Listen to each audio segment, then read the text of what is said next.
ካሪኩለም በሚገባ ተቀርጾ በዛ መሰረት የሚሰሩ ተማሪዎች ናቸው። ማህበራዊ ጉዳዮችን ከመቅረጽ አንፃር የኢትዮጵያን ሚዲያ እንዴት ይገመግሙታል? የጋዜጠኝነት ስራ የተግባር ስራ ነው። በአብዛኛው ዝም ብሎ የንድፈ ሀሳብ ጉዳይ አይደለም። እንዲሁም የሚዲያ ነጻነት ከሙያዊ ኃላፊነት ጋር እንዴት አሰናስለው አጣጥሞ መጠቀም ይቻላል? ያን ጊዜ ብዙ የሚዲያ ተቋማት በተለይ ጋዜጦች፣ መጽሔቶች የፈሉበት ጊዜ ነበር። ይሄ ለአንድ መምህር ትልቅ ሽልማት የሚባለው ነገር ነው። እንደ ኢትዮጵያ ባለ ብዝሃ ማንነት ባለበት ሀገር ደግሞ ሚዲያዎች ለሰላም ግንባታ ከመስራት አንፃር ምን ሚና ማበርከት ይገባቸዋል? ግልብ የሆነ ነጻነት ማለት አይደለም። ነጻነት ምን ጊዜም ልጓም አለው። ብሔራዊ ጥቅማችን የባህር በርን ማንሳት እንችላለን። እሱን ከማጉላት አንፃር ለማህበረሰቡ ከማንጸባረቅ አንፃር እኛን ከሚለያዩን ይልቅ እኛን የሚያገናኙን ብዙ ነገሮች አሉ። የልማት ጉዳይ፣ የኢኮኖሚ ጉዳይ ላይ ትኩረት አድርጎ መስራት ያስፈልጋል።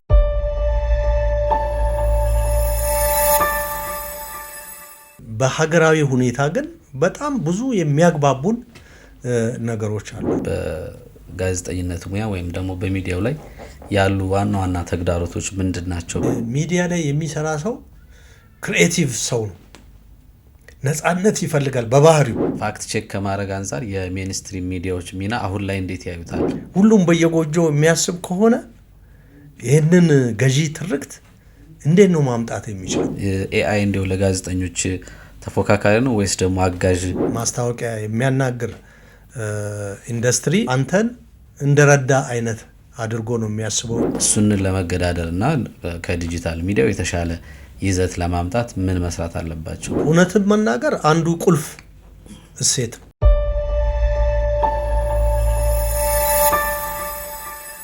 ሚዲያዎች እንግዲህ አንድን ትርክት ለማህበረሰቡ ከማስረጽ አንፃር ትልቅ ሚና ይጫወታሉ ብለን እናስባለን። በተለይም እንደ ኢትዮጵያ አሁን የምክክር ኮሚሽኑ እየተካሄደ ያለው አንዳንድ ስሁት ትርክቶችን ከዚህ በፊት የነበሩ የልዩነታችን ምንጭ የሆኑ የተሳሳቱ ትርክቶችን ለማድረቅና ገዢ የሆነ ወይም ደግሞ ብሔራዊ ትርክት ለመፍጠር ነው እየተካሄደ ያለው። ስለዚህ ሚዲያዎች እንዴት ነው እነዚህን ብሔራዊ ትርክቶች ለመፍጠር እንዴት መስራት አለባቸው? ምን ነጥቦች ላይ ማተኮር አለባቸው? የኢትዮጵያን አሁን ገዢ ትርክት የመገንባት ሂደት ተጀምሯል እና እሱን ለማቀላጠፍና ግንባታውን ዘላቂ ለማድረግ ሚናቸው ምን መሆን አለበት? ምን ነገሮች ላይ ማተኮር አለባቸው? እንግዲህ ትርክት፣ ገዢ ትርክት፣ ግራንድ ትርክት፣ ሜታ ትርክት እነዚህ ብዙ የቆዩ አስተሳሰቦች ናቸው። ዋናው ነገር ትርክት የሚጠቅመን የራሳችንን ማንነት፣ የራሳችንን ታሪክ፣ የራሳችንን ተጽዕኖ በሌላው ላይ ለማሳደር የምንጠቀምበት አንዱ እንትን ነው። ይሄ ደግሞ መንግስት የራሱን ስርዓት ልዕለ ኃያል ሆኖ ይሄ ፖለቲካል ሄጂሞኒ ለመፍጠርም ትርክት በጣም አስፈላጊ ነው። ቅድም ብያለሁ፣ እኛን ከሚለያዩን ነገሮች ይልቅ ብዙ የሚያገናኙን ነገሮች አሉ። የሚለያዩን በጣም ኢሚንት ናቸው። እነዚህን ኢሚንቶች እየጣልን በሚያገናኙን ላይ በጣም ፖዘቲቭ በሆነው ጉዳይ ላይ ብዙ መስራት አለብን። ስለዚህ የአባይ ወንዝ አባይ የሆነው የተለያዩ ገባሮች በመኖራቸው ነው አይደለም እንዴ? ስለዚህ ይህንን ጉዳይ በአሰባሳቢነት ትርክት ማየት ያስፈልጋል። ምክንያቱም የኢትዮጵያ የተለያዩ ማህበረሰብ ክፍሎች ብሔረሰቦች በላቸው በቋንቋም በታሪክም በባህላቸውም የተለያዩ ቢሆኑ በሀገራዊ ሁኔታ ግን በጣም ብዙ የሚያግባቡን ነገሮች አሉ። እነዚህን የሚያግባቡንን ነገሮች እንዴት ነው ወደ መድረክ አምጥተን ህብረተሰቡን የምናወያየው? ህብረተሰቡ ይሄንን እንዲረዳ አንዳንዱ እኮ ምናልባትም የምንጣላባቸውን ነገሮች ተናገር ብትለው መናገር የማይችለው ነገር ነው አብዛኛው። ስለዚህ ብዙ እኛን የሚያግባቡን ነገሮች አሉ። ስለዚህ ትርክት አሰባሳቢ ማንነትን ነው የሚፈጥረው። ዞሮ ዞሮ አሰባሳቢ ማንነትን ደግሞ ለመፍጠር ግራምሺ የሚባል አንቶኒዮ ግራምሺ የተባለ ሶሻሊስት እንትን ነው ፈላስፋ ነው የሚያየው መንገድ ምንድን ነው? ትርክትን በተለይ ሚዲያን ወይም ኮሚኒኬሽንን በመጠቀም በአስገዳጅ የሆኑ ተቋማትን በመጠቀም እንደገና ደግሞ ህብረተሰቡን በማሰባሰብ ለውጥ ማምጣት ይቻላል ይላል። በተለይ ሚዲያና ኮሚኒኬሽን በመጠቀም ትርክት በመፍጠር አሰባሳቢ የሆነ እኛን ከሚለያዩን ይልቅ አንድ በሚያደርጉን ጉዳዮች ላይ ያንን ማምጣት ይቻላል። ትርክትን በማጉላት የሚያግባቡንን ብዙ አጀንዳዎች በማንሳት ያንን ማስተሳሰር ይቻላል። በኢትዮጵያ ላይ አሁን ላይ በጋዜጠኝነት ሙያ ወይም ደግሞ በሚዲያው ላይ ያሉ ዋና ዋና ተግዳሮቶች ምንድን ናቸው ብለው ያስባሉ? ከጋዜጠኝነት ሙያ ስነ ምግባር አንጻር ከመሪዎችን በትክክል ከመተግበር አንጻር ምን ይገመግማሉ? እንደው ችግሩ በጋዜጠኞች ነው፣ በተቋማት ነው ወይስ ደግሞ በምህዳሩ ነው ብለው ያስባሉ? እንግዲህ በጋዜጠኝነት ስራ ውስጥ ብዙ ችግሮች ይፈጠራሉ። ትልቁ ዋናው ችግር ያልኩ የኛ የሚዲያ ኢንዱስትሪ አለማደጉ ነው። ምክንያቱም የፋይናንሻል ብቃታችን ደካማ ነው። ያን ሚዲያ በምትመለከትበት ጊዜ አንዱ ትልቁ ተግዳሮት ይሄ ነው። ሁለተኛ እምነት ማግኘት በራሱ ይታመናል ወይ ያ ሚዲያ በህብረተሰቡ ዘንድ? የማይታመነው ስለምንድን ነው? ይሄ አንዱ ተግዳሮት ነው። የመታመን ህብረተሰቡ የኔ ሚዲያ ነው ብሎ ሊያየው የሚችል ሚዲያ ፈጥረናል ወይ? ዘመኑ እንደምታውቀው የሶሻል ሚዲያ ዘመን ነው። የሚስ ኢንፎርሜሽን፣ ዲስ ኢንፎርሜሽን፣ ማል ኢንፎርሜሽን ዘመን ነው። ይሄ ዘመን እጅግ በጣም ከባድ ዘመን ነው። ይሄ ትልቁ ቻሌንጅ ነው ለሚዲያም ቢሆን። ምክንያቱም ፋክቶችን ቼክ ማድረግ፣ ፋክቶችን አበጥሮ በማውጣት ያንን ማሳየት፣ ህብረተሰቡ ከዚህ ትምህርት እንዲወስድ በማድረግ በኩል የሚሰሩ ስራዎች ትልቅ ተግዳሮቶች ናቸው። እንደገና ራሱ ሶሻል ሚዲያ እንደ አንድ አምስተኛ ዘርፍ ሆኖ እንደ ፊፍዝ ስቴት ሆኖ መምጣቱ በራሱ ትልቁ ተግዳሮት ነው ለሚዲያችን። በአሁን ጊዜ ደግሞ ራሱ ኤአይ በራሱ ጥሩ ነገሮችን ለሚዲያው ይዞ ይመጣል፣ ግን ደግሞ ብዙ ጉዳቶችንም ይዞ የሚመጣበት ሁኔታ አለ። ስለዚህ እነዚህን ሁሉ በሚገባ ቁጭ ብሎ ማየት ይፈልጋል ማለት ነው። እኔ ሚዲያ ፖሊሲው ላይ ተሳትፌ ሰርቻለሁ። የኢትዮጵያ የሚዲያ ፖሊሲ በዩኤንዲፒ ሰፖርት የተሰራ ነው። ያንን ሰርቻለሁ። እዛ ላይ ምንድን ነው አንዱ የሚለው ለሚዲያው የሚዲያ ፈንድ የማቋቋምና ሚዲያውን የመደገፍ ስራዎች መስራት ይላል። አሁን አንተ ለምሳሌ በትርክትን በመፍጠር ወይም ደግሞ የምክክር ኮሚሽኑን ለመደገፍ አንድ ሚዲያ በጀት አለው ወይ ብለህ ብትጠይቀው ከየት ያመጣል? ሊያመጣ አይችልም። ግን እንደነዚህ አይነት ፈንዶች በተጓዳኝ ቢኖሩ ሚዲያው እየተወዳደረ ፕሮፖዛል እያቀረበ አሸንፎ የሚያገኝበት መድረክ መፍጠር ይቻላል። መልካም። እስኪ አሁን ደግሞ ስለ ዲጂታል ሚዲያ እንምጣና አሁን ላይ የዲጂታል ሚዲያ የመረጃ ስርጭት ሁኔታውን መልኩን ቀይሮታል። እነዚህ በዲጂታል ሚዲያ በተለያዩ ማህበራዊ ትስስር ገጾች የሚሰራጩ መረጃዎች አሁን ላይ ሰው በያዘው ሞባይል ጋዜጠኛ የመሆን እድልን አግኝቶታል። መረጃዎችን በቀላሉ አክሰስ የሚያደርግበት ሁኔታም አለ። ወደፊትስ የሜንስትሪም ሚዲያዎች የዲጂታሉ ሚዲያ አጀንዳ ሴት እያረገባቸው ስለሆነ አሁን ላይ እሱን ለመገዳደርና ከዲጂታል ሚዲያው የተሻለ ይዘት ለማምጣት ምን መስራት አለባቸው ብለው ያስባሉ? እንዴት ነው ከዘመኑ ጋር ራሳቸውን ማስኬድ የሚችሉ? የዲጂታል ሚዲያውን እንዴት ልጠቀምበት ብሎ ማሰብ ይፈልጋል። የሶሻል ሚዲያው በራሱ ዝም ብሎ መጥፎ ነው ብለን የምንደመድመው ነገር አይደለም። ምክንያቱም ከሜንስትሪሙ ሚዲያ ይበልጥ አንዳንድ ጊዜ ሶሻል ሚዲያው ህብረተሰቡ ውስጥ የሚያጋጥሙ ህጸጾችን እያጋለጡ መንግስት እርምጃ ሲወስድ አይተናል። በእኛም ሀገር ይሄ ፖዚቲቭ የሆነ ስራቸው ነው። ይሄንን እንዲያበረታቱ ማድረግ የሚችለው ደግሞ ሜንስትሪም ሚዲያው ነው። ይሄ ጥሩ ተጽዕኖ መፍጠር ይችላል በተጓዳኝ ማለት ነው። ሌላው ነገር ህብረተሰቡን አስተምረነዋል ወይ ነው። ምክንያቱም የሚዲያ መሰረተ ትምህርት ተደርጓል ወይ ኢትዮጵያ ውስጥ? የሚዲያ መሰረተ ትምህርት እንደ ሀገር መደረግ አለበት።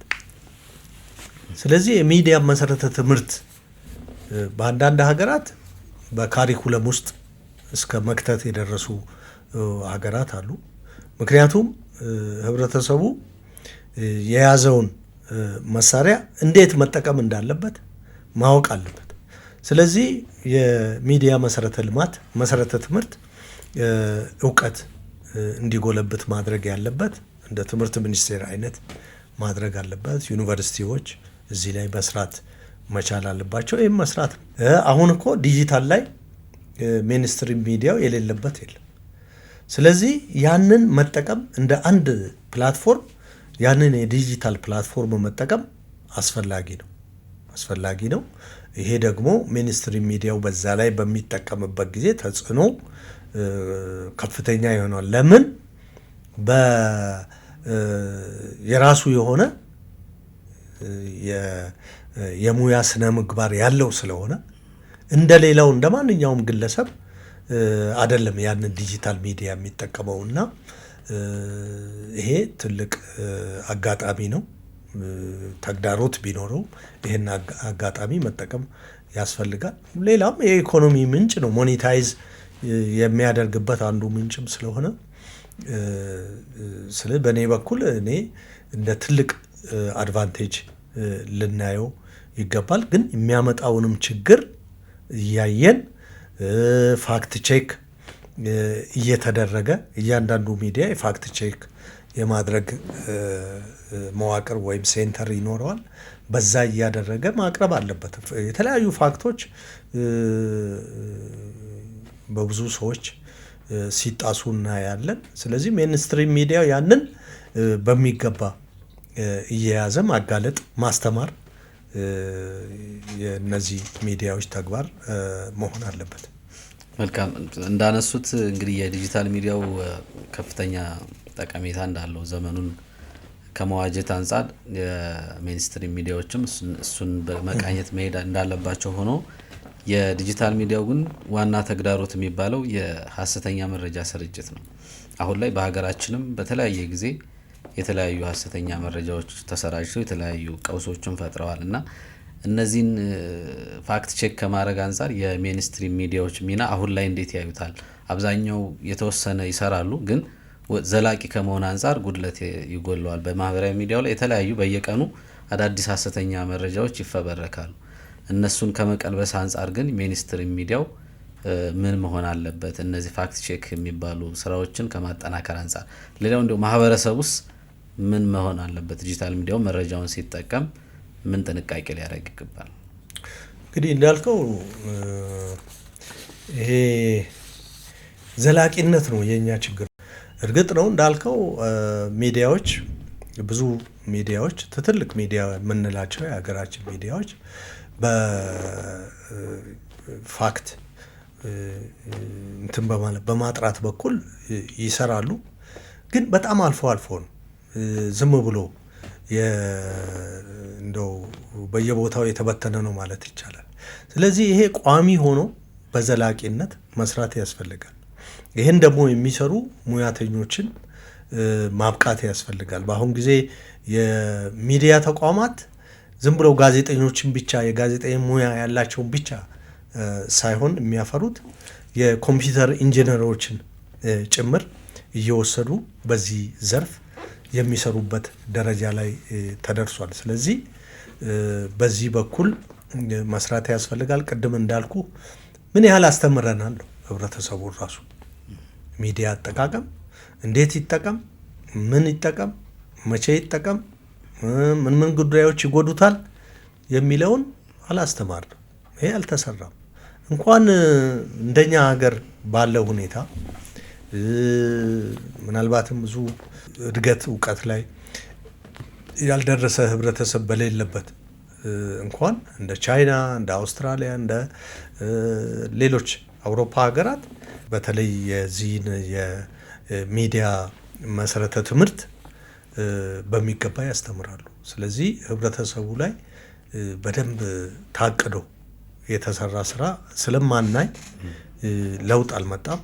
እዚህ ላይ መስራት ያስፈልጋል። ሚስ ኢንፎርሜሽን ምንጊዜም ይኖራል፣ ግን እነዚህ መቋቋም የምንችልበት ደረጃ ላይ ሚዲያዎቹን ማድረስ አስፈላጊ ነው። ሌላው አሁን ላይ ለሚዲያዎች ጥሩም ስጋትም ይዞ የመጣው አርቲፊሻል ኢንቴሊጀንስ ወይም ደግሞ የሰው ሰራሽ አስተውሎት ነው የምንለው። ይሄ እንግዲህ የዜናዎችን ማዘጋጀት አውቶርትና የመረጃዎችን ከማቀነባበር ጀምሮ ጥሩ ትሩፋቶችን ይዞ መጥቷል ማለት እንችላለን። በተቃራኒው ደግሞ ሐሰተኛ መረጃዎችን እውነተኛ አስመስሎ የማቅረብ ሁኔታም አለና ኤአይ እንደው ለጋዜጠኞች ተፎካካሪ ነው ወይስ ደግሞ አጋዥ መሳሪያ ነው? ምንስ ጥንቃቄ መደረግ አለበት ብለው ያስባሉ? እንግዲህ ኤአይ ብዙ ጥቅሞችን ይዞ መጥቷል። አሁን ራሳችንም የምናየው ነገር ነው። በትምህርት ላይ ጥቅም ይዞ መጥቷል። በሚዲያ ላይ ብዙ ጥቅሞችን ይዞ መጥቷል። ግን ሚዲያው ምን ማድረግ አለበት?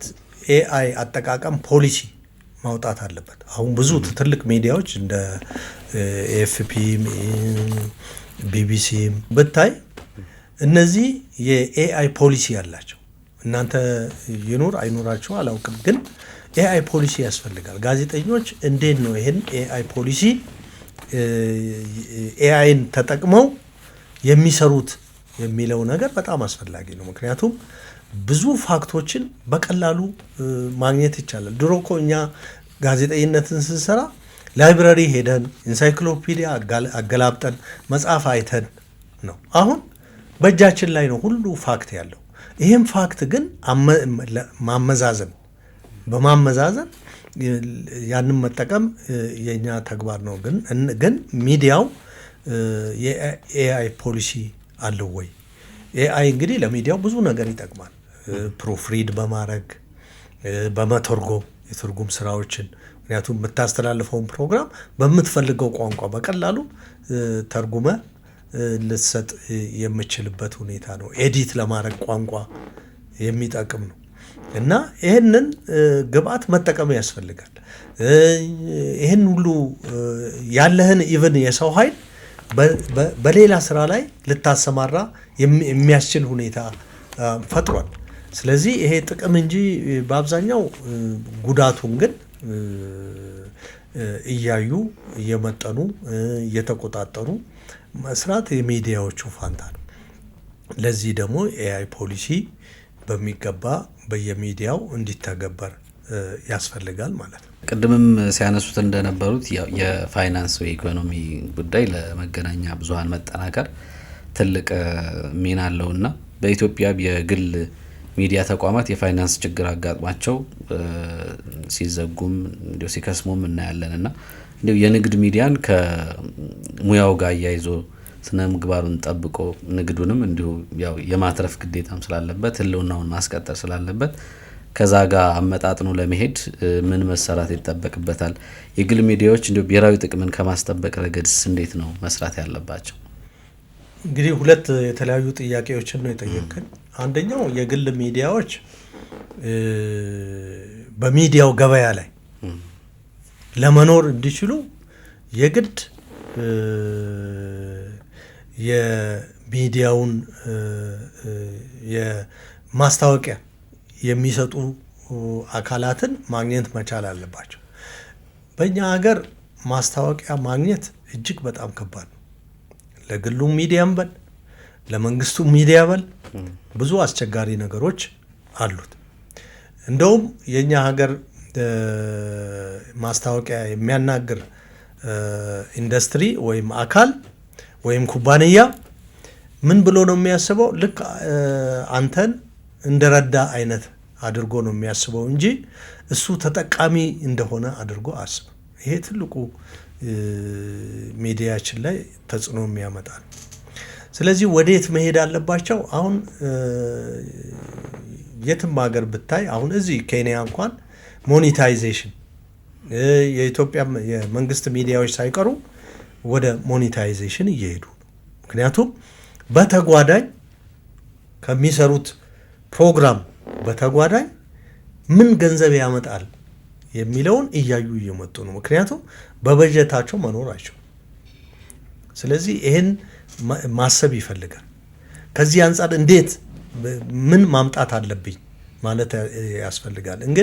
እንግዲህ እዚህ ላይ ትልቁ ችግር የሚመጣው ወይም ግጭት የሚመጣው በአንድ በኩል የኤዲቶሪያል ስራው ከቢዝነስ ጋር እንዳይጋጭ መጣር ያስፈልጋል። ምክንያቱም የኤዲቶሪያል ስራው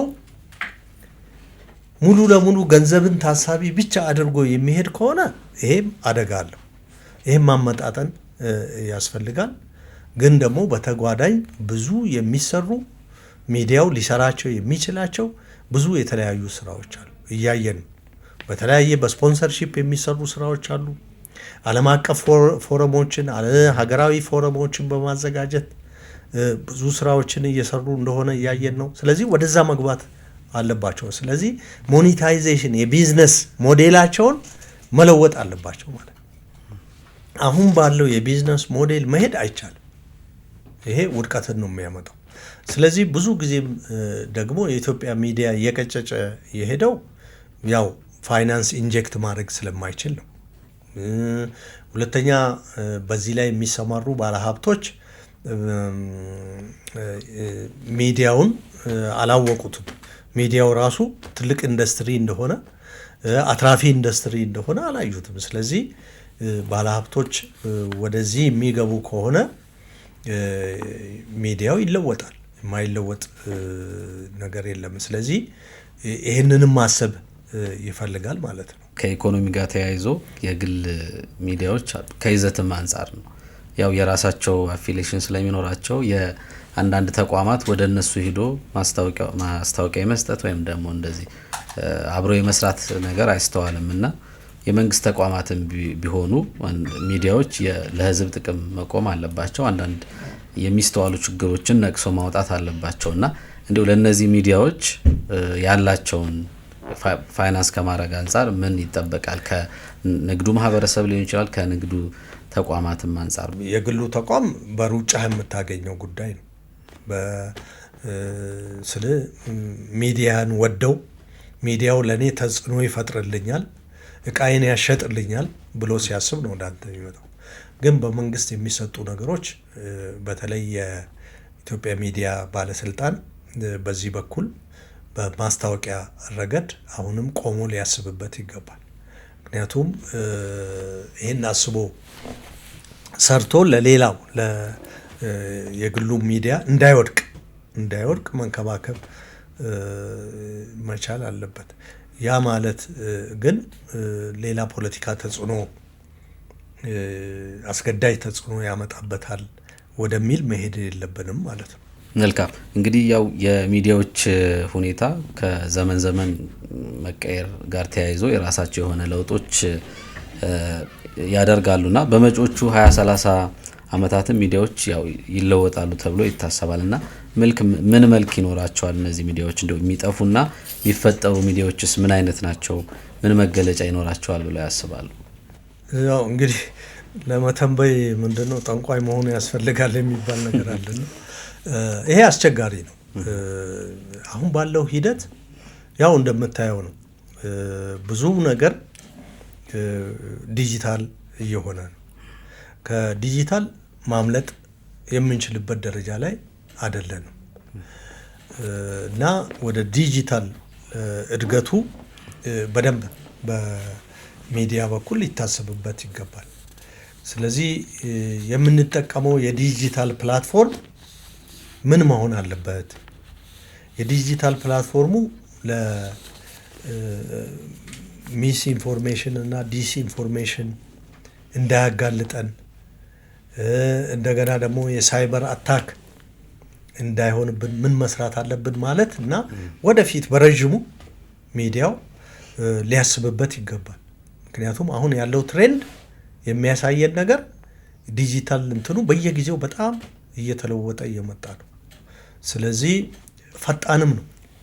ፖሊሲ ማውጣት፣ ህግ ማውጣት በጣም አዝጋሚ ነው። ዲጂታይዜሽኑ ግን በጣም ፈጣን ነው። ከዚህ ጋር አብሮ ለመራመድ ወደፊት በ20 ዓመት ውስጥ የት እንደርሳለን፣ ምን እናደርጋለን ብሎ መመልከት ያስፈልጋል። ግን ያ ሲባል እውቀት የምናገኝበት ለምሳሌ ጋዜጦች በሚመጡበት ጊዜ መጽሐፍት ይጠፋሉ ተብሎ ነበር አይደለም? ሬዲዮ ሲመጣ ጋዜጣ፣ መጽሔት የሚባል ነገር ፈጽሞ አይኖርም። ቴሌቪዥን ሲመጣ ሬዲዮ አበቃለት ተብሎ ነበር። አሁን ሬዲዮ የበለጠ የሚደመጥበት ነው። ከሌላው ኢቭን ሚዲያ በምናይበት ጊዜ በተለያየ ሁኔታ ሬዲዮ የበለጠ ተደማጭነትን እያገኘ የመጣ ነው እና የሚመጣው ነገር የዲጂታል ጉዳይ ነው። ግን ይህንን አርቆ ማየት እና ማሰብ ይፈልጋል። አሁን ላይ በተለያዩ ዩኒቨርሲቲዎች የጋዜጠኛ ባለሙያዎች ተመርቀው ወደ ስራ እየገቡ ነው። ያው ወጣቶች ከመሆናቸው አንጻር በይበልጥ ቲዮሪው ላይ ነው አተኩረው የሚማሩት እንደ ኢትዮጵያ ካለው ማዕቀፍ አንጻር ማለት ነው። ስለዚህ እነዚህ ወጣት ጋዜጠኞች ወደ ሙያው ሲገቡ የሚያጋጥማቸው ነገር ይኖራል። ከተማሩትና ወደ ተግባር ሲገቡ ደግሞ የተለየ መልክ ይኖረዋል ተብሎ ይታሰባል እና እነዚህ ወጣት ጋዜጠኞች ከክህሎት አንጻር የጋዜጠኝነት እሴቶችን ከማክበርና ሌሎችን ከማዳበር አንጻር እንዴት መስራት አለባቸው ብለው ይመክራሉ? እንግዲህ እነዚህ ስለ ወጣት ጋዜጠኞች ያስፈልጉናል። ምንጊዜም ወጣት ቀዳሚ ኃይል ነው። ወጣት ኃይል ነው። አዲስ አስተሳሰብ ይዞ የሚመጣ ነው። ስለዚህ የወጣቶች ተሳትፎ በጣም ወሳኝ ነገር ነው። ሚዲያውም ላይ ለውጥ ሊያመጡ የሚችሉ ወጣቶች ይመጣሉ። እንዳልከው ቲዮሪ ብቻ አይደለም። አሁን በእኛ በአዲስ አበባ ዩኒቨርሲቲ ቲዮሪ ብቻ አይደለም የምናስተምረው። እያንዳንዱ ትምህርት ከተግባር ጋር የተያያዘ ነው። ምናልባት በእኛ ተጠቅመን ሊሆን ይችላል። ምክንያቱም መሰረተ ልማቱ በአብዛኛው ስለምንጠቀምበት እንደገና ደግሞ በመምህራንም ደረጃ በተግባርም ሰርተን ስለገባን ብዙዎቹ ልጆች ተምረው በሚወጡበት ጊዜ የሚያጋጥማቸውን ችግሮች እናውቃለን። ስለዚህ ከዚህ አንጻር መታየት ያለበት ይመስለኛል። ግን እነዚህ ልጆች የተሻለ ነገር መስራት የሚችሉ ናቸው። በቋንቋ ብትል የተሻሉ ልጆች እየወጡ ነው እና በሙያውም ደግሞ ሙያውም በሚገባ ይዘውት እየወጡ ነው። ግን ደግሞ እነዚህን ልጆች በሚገባ መያዝ ያስፈልጋል። ምክንያቱም መስመር መያዝ ያስፈልጋል። ያው ወጣትነት የልምድ እጥረት ያለበት ነገር ነው። ስለዚህ የበለጠ ልምድ እንዲያገኙ ተደርገው የሚሰሩ ከሆነ እኔ የተሻለ ለውጥ የሚያመጡ ናቸው። ምክንያቱም አንደኛ ለቴክኖሎጂው በጣም ቅርብ ናቸው። አሁን እኮ ህጻናት ልጆች ራሳቸው ለቴክኖሎጂው እጅግ በጣም ቅርብ ናቸው። እነዚህ ደግሞ ወጣት ልጆች አሁን ላለው ለዲጂታል ሚዲያው በጣም ቅርብ የሆኑ ስለሆነ በቀላሉ ሊግባቡ የሚችሉ ናቸውና ይህንን ማሰብ ይፈልጋል። መልካም። እንደ ኢትዮጵያ በብዛት አሁን ኦንላይን የሚኒስትሪ ሚዲያዎችን ዲጂታል ሚዲያዎች ማየት እንችላለን። እንዲሁ በቴሌቪዥንም በሬዲዮም የሚሰራጩ መረጃዎችን ማየት እንችላለን።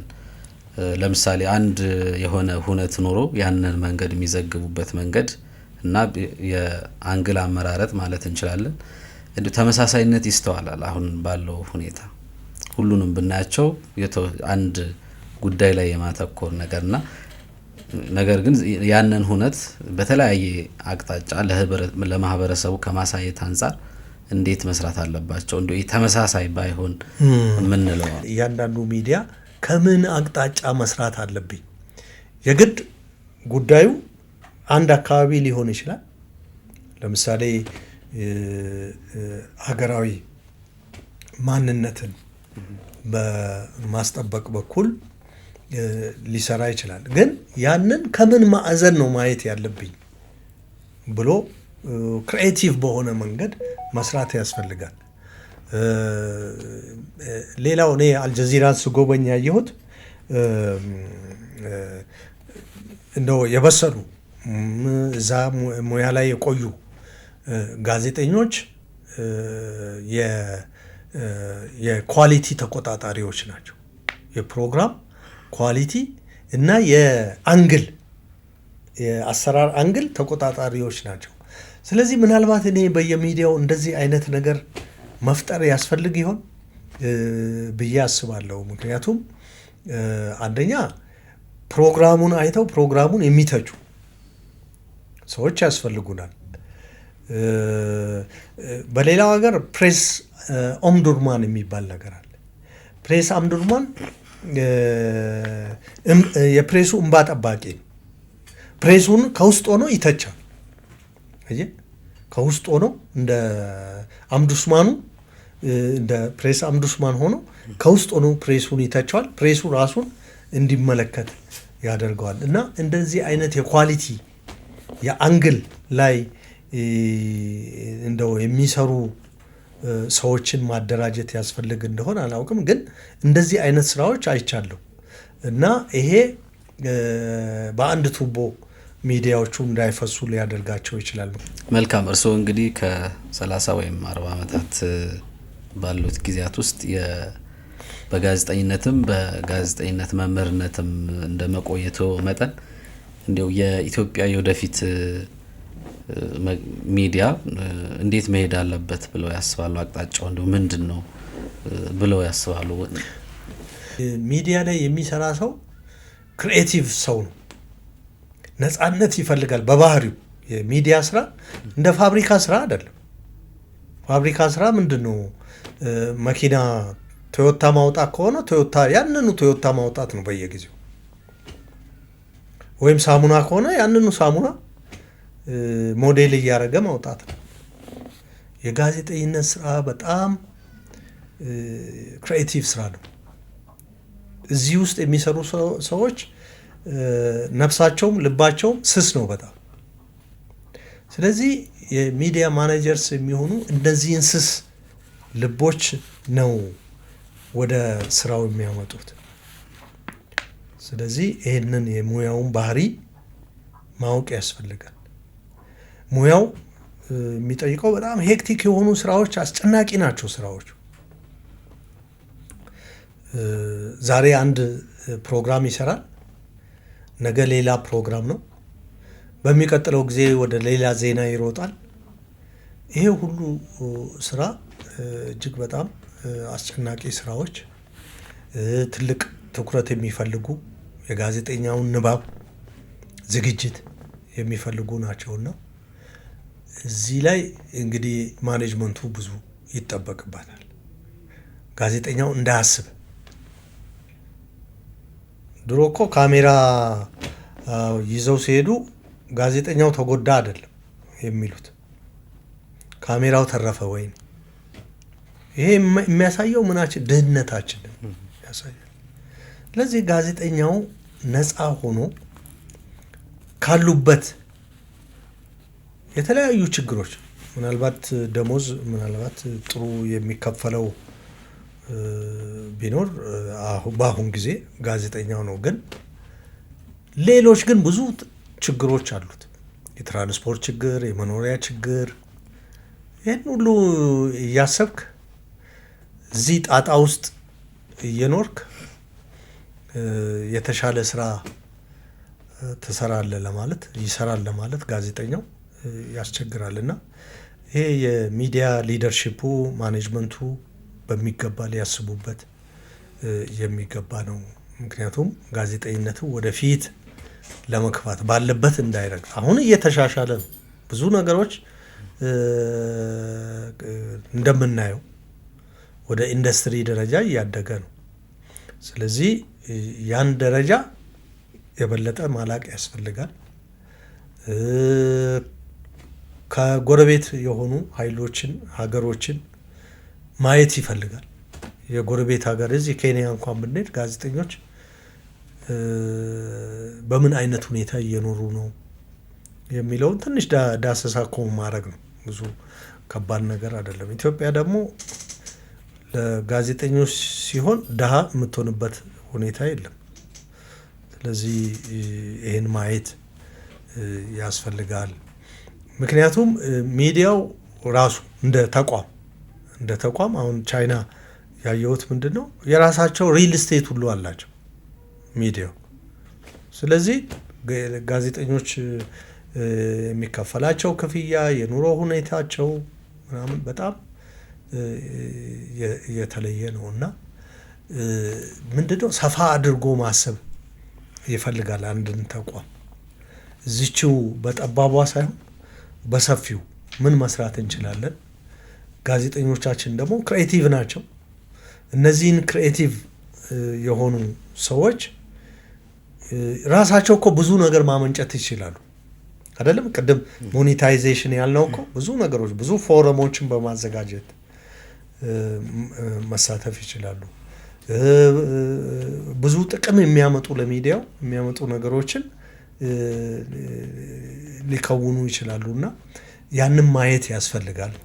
ስለዚህ የሚዲያ ማኔጀሮች አይናቸው እንዲበራ አእምሯቸውም እንዲሰፋ ያስፈልጋል እና ቢዝነስ አኪውመን መሆን ቢዝነስን የማምጣት የቢዝነስ ፈጣሪ የመሆን ስራ ይጠበቅባቸዋል እላለሁ።